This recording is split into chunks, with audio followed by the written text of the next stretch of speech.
Bonjour et bienvenue sur Originals, l'émission qui saute de plateforme en plateforme. Chaque semaine, nos experts décryptent pour vous l'actualité des exclusivités de plateformes, films, séries, documentaires, télé-réalités, sport, animé ou stand-up. Rien n'est laissé de côté. Aujourd'hui, pour nous accompagner, je retrouve, et comme chaque semaine, Gauthier Jurgensen, journaliste cinéma à Satellifax, créateur de Originals, notre encyclopédie Larousse du cinéma. Bonjour Gauthier. Salut Romain. Et notre invité du jour, Martin Cheraki. Martin, tu es quizmaster sur Allociné et aussi sur Paris. Tout à fait. Salut Romain, salut Gauthier. Sur Allo quoi ? Allô. Non, pardon, je plaisante. Je suis moi-même un ancien de cette grande maison, donc félicitations. Ouais, non, mais c'est ça, t'as tout à fait résumé. Je suis à la fois producteur de quiz sur le site Allociné. Avant, c'était vraiment de manière quotidienne, tous les jours. Là, c'est un petit peu plus espacé, mais toujours une production assidue. Et puis en live, dans certains bars et pubs de la région parisienne, ouais. Au sommaire aujourd'hui, un gros plan sur la série The Penguin, le pingouin qui vient de s'achever sur la plateforme Max. Notre rubrique Ne cherchez plus, donc je rappelle une recommandation de Gauthier pour arrêter de scroller devant sa télé. Et Gauthier, tu nous parles de quoi cette semaine ? Je vais vous parler de la série Shrinking, qui est une sitcom qui est disponible sur Apple TV+, et qui est une sitcom très très particulière. Elle a notamment la particularité d'avoir comme un des premiers acteurs, Harrison Ford, qu'on ne présente plus quand même. Et on finira bien sûr cette émission par l'agenda, une sélection des sorties marquantes de la semaine. Évidemment, notre petit bonus de fin d'émission, retrouver l'interview originale de Martin. Vous écoutez Originals, l'émission 100% plateforme disponible sur toutes vos plateformes de podcast, saison 1, épisode 2.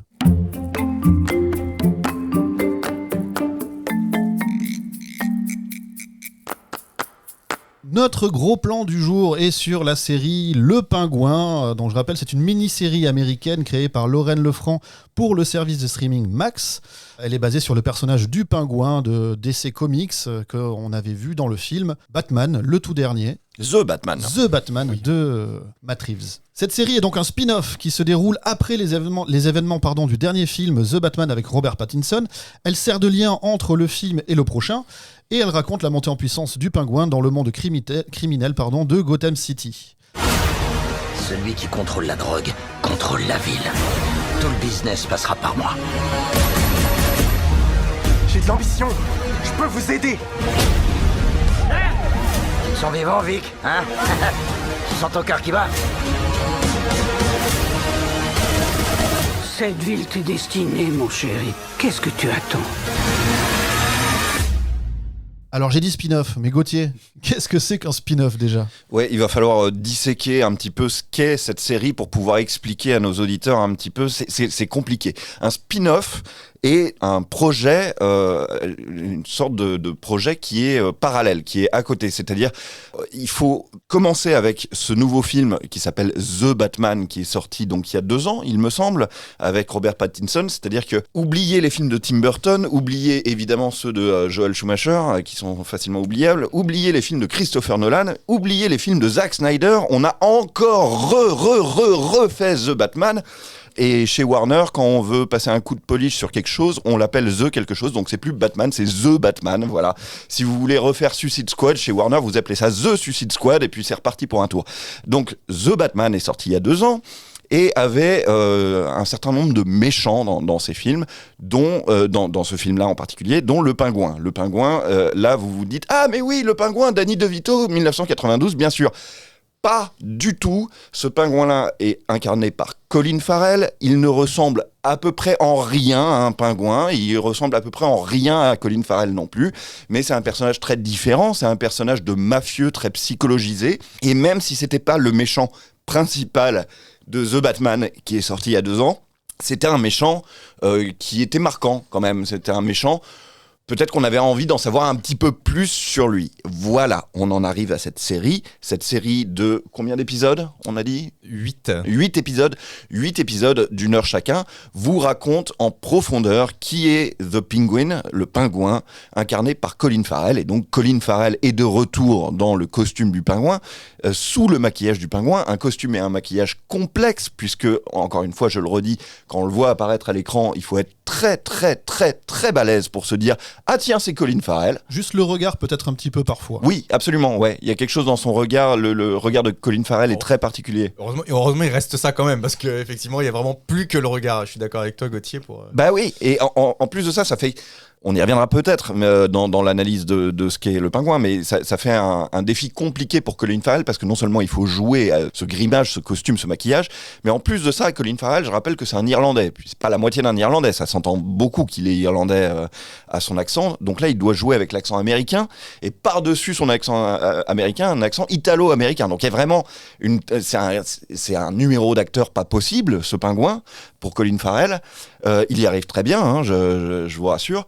Et donc, dans la série The Penguin, il va falloir psychologiser le pingouin et nous raconter en gros comment, dans un moment où Gotham City s'est libéré de son mafieux principal, le pingouin va saisir l'opportunité, lui qui était le chauffeur du mafieux principal, il va saisir cette opportunité pour devenir le plus grand mafieux de Gotham City et prendre le contrôle sur le trafic de stupéfiants. C'est ça qu'on va suivre pendant 8 épisodes. Devenir le parrain à la place du parrain. Exactement. Alors, qu'est-ce qu'on en pense de cette série ? En mots, comme ça, rapidement, votre ressenti. Martin, comment t'as trouvé, toi ? Alors moi, comme on dit, je n'ai pas boudé mon plaisir. J'ai pris beaucoup de plaisir à regarder les 8 épisodes. Bon, déjà, à la fois donc, pour la prestation de Colin Farrell, qui est vraiment impressionnant, mais je suis d'accord avec toi, Gauthier. Même en se concentrant, c'est dur de voir que c'est Colin Farrell, franchement. Effectivement, peut-être un peu le regard, mais ça, c'était assez troublant. J'ai bien aimé l'écriture des personnages. J'ai bien aimé aussi les décors, l'ambiance qui était posée, un truc à la fois un peu comme doit peut-être l'être Gotham City, mais en même temps passéiste, mais un petit peu des fois sur des petits trucs un petit peu futuristes, mais justement un peu intemporel. J'ai trouvé ça fait discrètement, mais plutôt réussi. Et au niveau de l'écriture juste des épisodes, j'ai été assez pris par les nombreux rebondissements qu'il peut y avoir dans la série. 2 petits écueils. Le premier, je pense que tu l'as déjà un peu souligné, Gauthier, si j'ai compris ta présentation, c'est que perso, alors je connais pas hyper bien l'univers de Batman, j'ai vu tous les films, mais je connais pas l'univers BD, etc. Enfin, ça aurait très bien pu vraiment n'avoir aucun rapport, j'ai l'impression, avec l'univers Batman. Ça pourrait être une série de mafieux sans aucun rapport avec Batman. Ça m'a un peu dérangé. Et à l'issue de la série, rétroactivement, ce qui m'a manqué, c'est peut-être une explication un peu plus profonde sur comment ce personnage en est arrivé à être ce qu'il est, parce qu'il est dépeint de manière assez négative comme personnage. Et j'ai trouvé que c'était pas très bien décrit, parce qu'on le voit souvent dans des flashbacks enfants, il n'y a pas de spoil, hein, il y a des séquences où on le voit enfant, et c'est un petit enfant très gentil, adorable avec sa mère, bon voilà, je n'entre pas dans les détails. Voilà, c'est ça qui m'a un peu manqué dans la série. Gauthier, un peu moins enthousiaste peut-être ? C'est très difficile de se faire un avis tranché sur cette série, parce qu'il faut dire que sa principale qualité quand même, c'est d'avoir, comme dirait notre président, un pognon de dingue à sa production. Et donc c'est une série qui est extrêmement bien produite. Il n'y a aucun problème là-dessus, c'est-à-dire qu'on voit bien qu'il y a des acteurs qui sont tout à fait compétents, qui font des numéros incroyables. On voit bien qu'il y a des décors très impressionnants. C'est assez beau à regarder. C'est beau et c'est facile à regarder. Voilà. L'entrée en matière, c'est ça. D'ailleurs, ça vous surprend pas, puisqu'on a vu la campagne d'affichage dans le métro et tout ça. On sait que c'est une des séries très événementielles de cette année. Et donc ça ressemble à ça. Ça ressemble à une série qui a beaucoup de moyens. Pour moi, ce qui est plus compliqué, si vous voulez, c'est que c'est pas tellement le pingouin en soi, c'est plutôt l'air du temps. Je trouve qu'on nous force trop, les grands studios américains nous forcent trop à prendre cette pop culture des super-héros et tout ça au sérieux, au premier degré, et ils veulent faire, en gros, ils essayent de faire de la pop culture la culture, point, base. Je trouve ça difficile, parce que quand je repense justement au pingouin de Tim Burton, celui avec Danny DeVito qui qui était le deuxième grand film Batman après celui avec le Joker qui était incarné par Jack Nicholson. En 1992, Tim Burton, il prenait plutôt le pari de nous restituer ce personnage de comic books comme un grand monstre qui vit dans les égouts, c'est-à-dire que quand il filmait ça comme une sorte de cirque ou de freak show, c'était complètement assumé. Donc quand le pingouin il sortait des égouts avec son armée, c'était littéralement la merde, quoi. C'est ça qui était amusant. Alors que là, cette version par Colin Farrell, on essaye de nous psychologiser à absolument le personnage pour que celui qu'on appelle le pingouin dans les comic books devienne un truc vachement crédible. D'ailleurs, il déteste se faire appeler le pingouin dans cette série parce que ce qui fait qu'on l'appelle le pingouin, c'est qu'il boite parce qu'il a une jambe qui est un peu tordue, etc. Donc il marche un peu comme un pingouin, mais dès qu'on l'appelle le pingouin, il devient tout de suite hyper colérique et tout ça. Il faut qu'on y croie. Et moi, je m'en fous un peu d'y croire à ces choses qui se passent dans un univers de Batman à Gotham City, si tu veux. Donc voilà, je comprends le projet de me mettre les Sopranos au forceps ou plutôt au chausse-pied dans l'univers de Batman, mais est-ce que ça marche très bien ? Je suis pas sûr. Parmi les critiques qui sont qu'on a souvent pu entendre sur cette série, il y avait aussi la performance et l'écriture du personnage de Sophia Falcone, qui est incarnée par Christine Milioti. Donc on est plus dans un duo peut-être que juste quelque chose autour du pingouin, même s'il reste le fil rouge.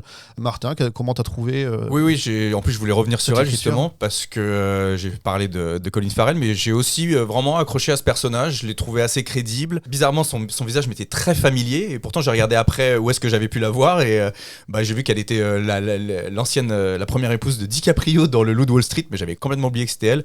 Je crois que je la connaissais surtout de Black Mirror. Bon, ça c'était une parenthèse, voilà, elle m'avait, voilà. Je crois que c'est la Mother dans How I Met Your Mother. Ouais, alors j'ai pas vu. Voilà, mais j'ai vu qu'elle. Ouais. Non, ouais, franchement, j'ai bien aimé ce personnage. Je trouve que c'est elle fait une bonne symétrie avec le pingouin, parce que c'est un personnage très fort aussi. Le pingouin est un personnage très incarné, mais elle a vraiment du répondant. Tout son passage, je sais pas il y a aussi comme on appelle quand on fait un flashback sur ce qui a pu lui arriver avant le début de la série aussi. J'ai trouvé ça plutôt réussi. Non, j'ai accroché ce perso, ouais. Oui, parce qu'elle incarne la fille de l'ancien parrain qui est mort dans le film Batman. C'est ça, c'est-à-dire que il y a quelque chose de l'ordre de l'héritage de ce parrain qui est mort dans le film Batman, et c'est ses enfants qui devraient naturellement récupérer l'Empire. Il va y avoir un duel pendant toute la série entre le pingouin et la jeune génération pour qu'il arrive à outrepasser cet héritage légitime.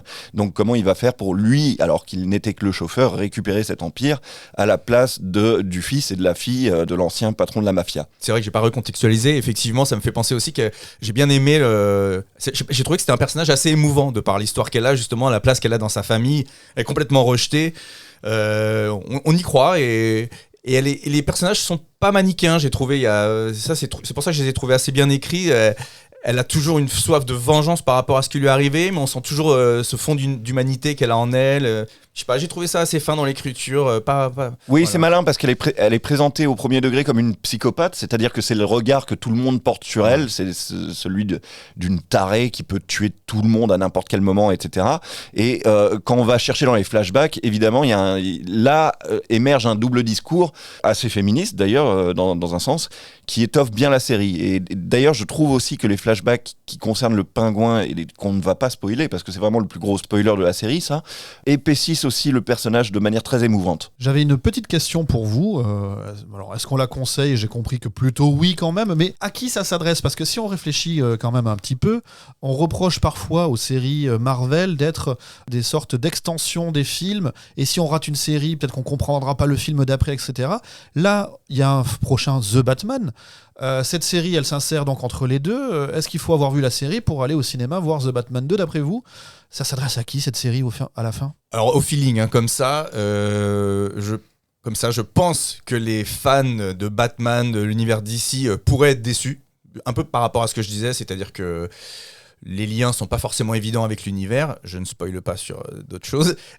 Du coup, je pense que ça peut peut-être plus plaire à des gens comme moi, c'est-à-dire pas forcément fans des univers du super-héros d'une manière générale, j'ai rien contre, mais plus à des gens qui aiment l'univers des mafieux. Voilà, ça pourrait plaire à des gens moi j'ai pas vu, mais qui ont vu les Sopranos, même si y en a qui apparemment qui disent que la comparaison est un peu difficile pour The Penguin, mais comme j'ai pas vu les Sopranos, donc je dirais plus à des amateurs de films thriller, gangster, que peut-être plus des amateurs de super-héros qui pourraient être déçus, attendre peut-être plus d'action, je sais pas. C'est une question très compliquée pour ce projet-là, de savoir à qui ça s'adresse en particulier. J'ai pas envie de dire que ça s'adresse à personne, mais il y a quand même des signes que cette série pourrait louper un peu toutes les cibles, si tu veux. Parce que déjà, si vous êtes hermétique à l'univers des super-héros, regardez pas ce pingouin. Vous allez pas vous plaire dans cette truc de Gotham City et tout ça. Enfin bon. Donc il faut déjà aimer un petit peu l'idée des super-héros. Et je rappelle qu'en France, on reste assez gaulois. Et certes, les films comme The Batman font 3 millions d'entrées. Les Avengers, quand c'est vraiment les Avengers et que c'est très événementiel, ça fait plutôt dans l'ordre de 5 ou 6 millions d'entrées. Spider-Man, quand on nous met plusieurs Spider-Man en même temps, on peut aller jusqu'à 7 millions. Mais si vous voulez, Le Comte de Monte Cristo, ça fait 9 millions. Un petit truc en plus, ça fait 10 millions. Et Bienvenue chez les Ch'tis, ça fait 20 millions. Donc on n'est pas le pays de la providence pour les projets de super-héros. Alors que les Avengers font partie des plus gros succès mondiaux de tous les temps. Hein. Donc c'est bien qu'en France, nous, on garde une petite réticence. Alors qu'ailleurs dans le monde, on embrasse ça beaucoup plus. Donc, chez nous les Français, il va falloir trouver des gens que l'univers DC, Batman, intéresse suffisamment pour aller creuser derrière et se dire, alors le pingouin, ça vaut quoi ? Est-ce qu'il y a beaucoup de gens comme ça ? Je suis pas certain. Évidemment, quand on parle de DC, c'est DC Comics. Oui, DC Comics qui est donc le rival de Marvel. Le rival de Marvel, cette firme de comic books qui a Superman, Wonder Woman, Batman, etc. Donc du coup on a un tout petit différent, j'ai l'impression, parce que moi justement j'ai l'impression que ça pourrait intéresser des gens qui sont pas dans cet univers des super-héros. C'est ça, c'est-à-dire que mais je pense que c'est complémentaire ce qu'on dit, c'est-à-dire que ça peut intéresser des gens qui n'adorent pas les trucs de super-héros mais aiment bien juste les thrillers, et moi je pense qu'il faut quand même acheter un tout petit peu l'idée des super-héros. Donc qui ça reste, il y a peut-être une petite, il y a un cœur de cible, c'est très niche quoi. Mais bon, les niches elles existent hein. Après voilà, si on réussit à réunir toute la niche, peut-être que ça fait finalement un petit peu de monde.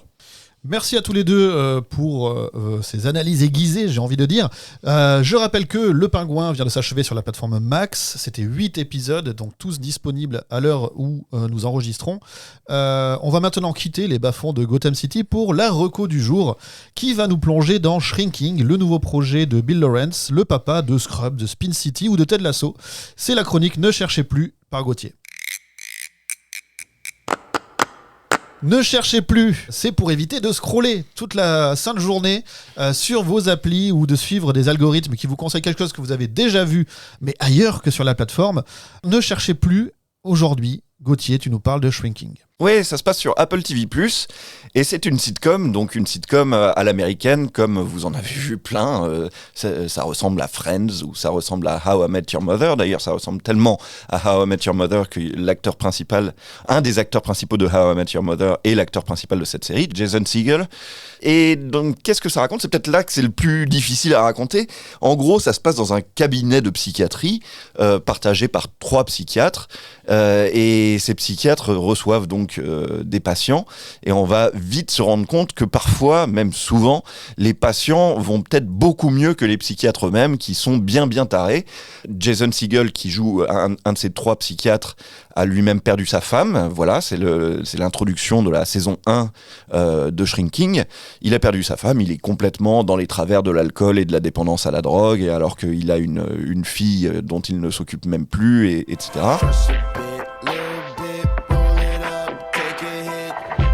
Ah, salut. Paul, je suis simplement inquiet pour toi. Ça fait 1 an que je fais mon deuil. C'est pas ce que j'appelle un deuil. Je déteste cette tête d'enterrement. C'est mon visage. J'ai toujours une tête de chien battu. C'est une sitcom qui déjà a un humour assez délicieux, c'est très très bien écrit. Et surtout, je voulais mettre ça en lumière parce que vraiment, moi, c'est un truc qui me choque l'œil complètement, et en même temps, je pense que c'est pour ça que j'y reviens à cette sitcom, c'est qu'il y a Harrison Ford dedans. Et ça, c'est vraiment très bizarre, parce que Harrison Ford, depuis Conversation secrète de Coppola, on vous le présente plus, Harrison Ford. Vous savez très bien qui c'est. C'est Star Wars, c'est Indiana Jones, c'est Blade Runner, c'est tout ce que vous voulez, si vous voulez. C'est un des acteurs les plus puissants du box-office de l'histoire du cinéma. Donc, qu'est-ce qu'il fait dans une sitcom, bon sang, quoi. Enfin, c'est extrêmement, je sais pas, étrange comme proposition.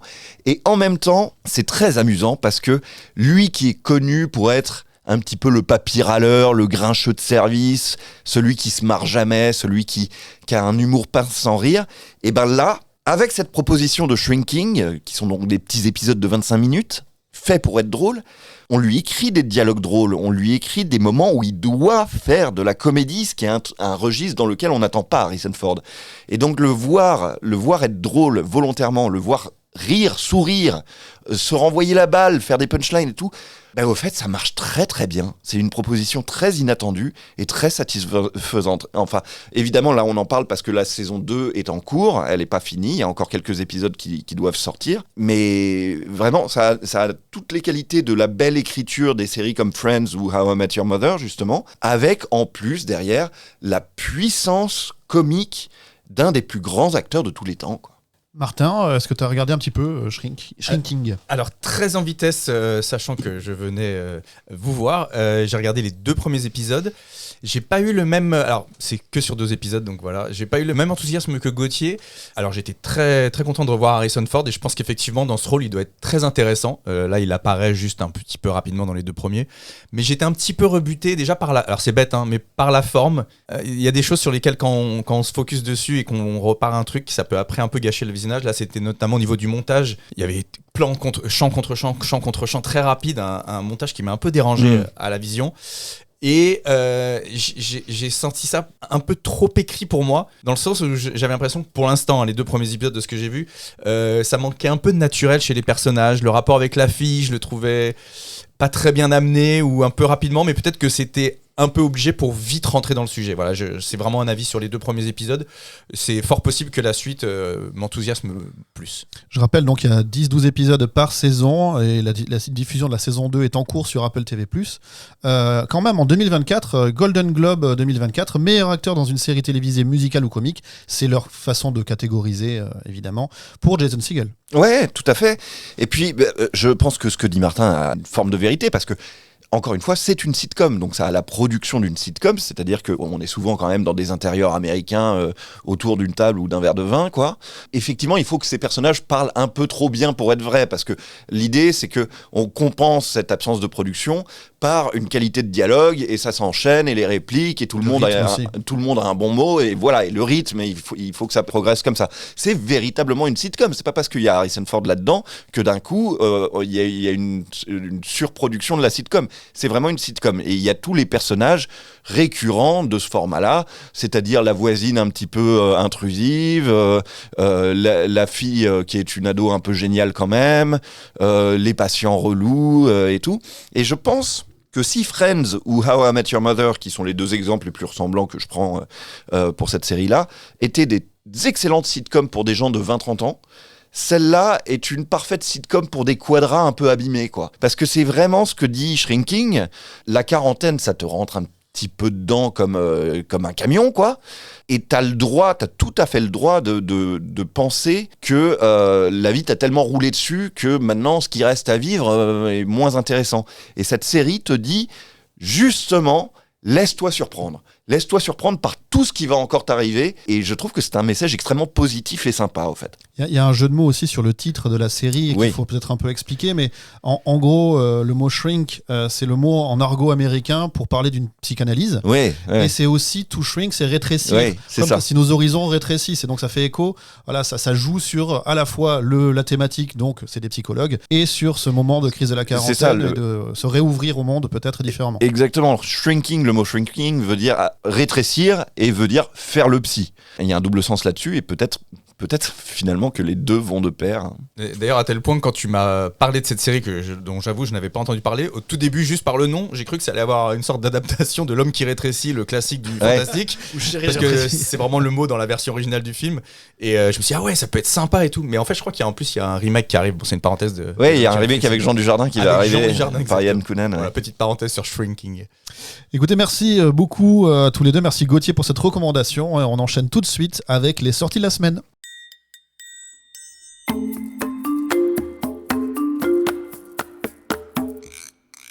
C'est l'agenda de la semaine. Je vous demande de prendre vos agendas et de commencer à noter ce qui peut vous intéresser. Alors bien sûr, ce n'est pas une sélection exhaustive, il y a beaucoup trop de sorties sur les plateformes.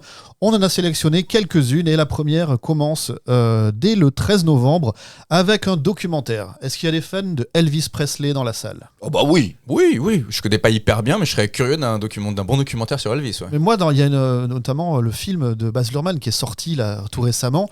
Il y a une scène qui m'avait marqué et justement, il y a un documentaire qui sort sur Netflix le 13 novembre et qui va revenir sur ce moment clé de la carrière de Elvis. C'est le fameux comeback spécial de 1968. Donc je rappelle que à ce moment-là, de nouveaux artistes comme les Beatles, comme les Rolling Stones, comme Hendrix sont vraiment sur le devant de la scène musicale américaine et internationale. Et Elvis, qui est une gloire un peu du passé, est un peu relégué dans l'ombre. Il s'est fourvoyé dans des films faciles parce que son impresario, le fameux Major Tom, je crois qu'on dit, c'est ça ? Colonel. Major, c'est David Bowie. Oui, c'est Colonel Parker. a un petit peu hypothéqué toute velléité créatrice à ce moment-là. Et c'est le moment où Elvis décide de revenir. Et donc ce documentaire revient sur ce moment-là. Et cette prestation incroyable, là vous le voyez habillé tout de cuir ou tout de blanc sur un décor rouge, etc. Ça fait partie, si vous êtes collectionneur de vinyles en plus, d'un de ceux qu'il faut avoir. Voilà, et donc ce documentaire sur Netflix le 13 novembre qui s'appelle Le Retour du King, chute et apogée d'Elvis Presley. Mortel. Ouais, ça donne envie. La même date sur la plateforme Disney+, il va y avoir quelque chose qui arrive juste après Halloween, c'est un peu surprenant. Une série, c'est la saison 1 de Grotesquerie, ça c'est encore un barbarisme. Grotesquerie, c'est le nouveau projet de monsieur Ryan Murphy, donc le papa notamment de American Horror Story. Ouais, et de Monsters sur Netflix, Monsters en deux saisons formidables, les deux. Une sur Jeffrey Dahmer, et une sur les frères Menendez, il me semble. Peut-être qu'on y reviendra, à celle sur les frères Menendez dans un prochain épisode. Dans une reco ? Ouais, peut-être. Là, pour le Grotesquerie là, qui sort là, j'ai un petit pitch, si vous voulez, donc un petit résumé rapide. Oui, on a tes pitchs. Tyrone, c'est le nom d'un personnage principal. Une inspectrice cinquantenaire enquête donc sur une série de crimes horrifiques dont certains sont mis en scène comme des tableaux de sacrifices religieux signés par un certain Grotesquerie. Vous comprenez pourquoi ce titre. Et dont elle pense qu'ils lui sont adressés pour se moquer d'elle. À côté de ça, une jeune sœur, une nonne qui s'appelle Megan, vient la trouver et l'assiste pour dénoncer ces fameuses pistes religieuses. Pour dénouer, ces fameuses pistes religieuses. Why not ? Oui. Enfin, ça, de toute façon, moi, je suis toujours gourmand de n'importe quelle proposition. American Horror Story, j'avais lâché au bout de la saison 2, il me semble. Non, mais ça a l'air sympa. T'en penses quoi ? Écoute, pourquoi pas. Je connais pas bien l'univers du réal. J'avais vu juste la première saison d'American Story. J'avais arrêté avant toi, tu vois. Ouais. J'avais fait qu'une saison. Pourquoi pas, à voir. Le 14 novembre sur Prime Video, je commence par une petite question. Est-ce que vous vous souvenez du personnage incarné par Morgan Freeman dans Le Collectionneur en 97 et Le Masque de l'araignée en 2001 ? Mouif, mais pas de fou non plus. C'est non pour moi. Eh bien, figurez-vous que c'était un personnage qui était donc incarné, c'était le même personnage qui s'appelle Alex Cross. Ouais. Il y a eu un film sur Alex Cross. Il y a eu un film aussi un peu plus très oubliable. Très mauvais, il faut pas se mettre ça dans les yeux. Voilà. Sauf que ce personnage d'Alex Cross, il est tiré d'une série de bouquins, et là il revient au devant de la scène dans une série télé donc, qui s'appelle Cross, tout simplement, et qui sera joué par Aldis Hodge. Bien sûr, Aldis Hodge que vous pouvez retrouver dans The Walking Dead, Les Experts ou Supernatural par exemple. C'est une série donc d'espionnage avec toujours cet enquêteur psychologue, mais un peu plus jeune que quand il était incarné par Morgan Freeman, bien évidemment. Et si c'est bien, j'irais, mais c'est-à-dire que ce personnage a tellement été mal adapté jusqu'à maintenant que... maintenant, quand j'entends son nom, je me dis je vais avoir du mal à y retourner. Mais bon, si c'est cool, et puis on regardera avec plaisir. Toujours le 14 novembre, on va passer sur Netflix avec un film qui va revenir sur un fait divers. L'histoire incroyable de 4 enfants indigènes rescapés d'un crash d'avion en pleine jungle colombienne et qui ont survécu pendant près de 40 jours seuls avant d'être retrouvés par un garde. Ça s'appelle Les Enfants Perdus, 40 jours dans la jungle, et c'est disponible dès le 14 novembre. Ça a déjà été adapté, ça ? Exactement. Vache, ok. Ouais, ça me parle. Ça, c'est le genre d'histoire, je suis friand. Ouais. Et enfin, comment ne pas reparler, même si c'est juste dans le journal des sorties. Vous savez que sur Netflix, la série Arcane incarne Petit, Ouais, pas mal, pas mal. Arcane incarne donc le mois de novembre. C'est la semaine dernière, on a vu les 3 premiers épisodes et cette semaine, on allait la deuxième flopée, donc la partie 2, 3 épisodes de plus. Je vous en parlerai pas la semaine prochaine où il y aura les 3 derniers, mais peut-être qu'on reviendra dessus, on verra ça. Ce sera tout pour aujourd'hui. Merci beaucoup Martin d'avoir été avec nous. Je te propose de rester assis bien confortablement sur ton siège. Tu vas passer l'interrogatoire habituel de fin d'émission. C'est l'interview originale de Martin Cheraki.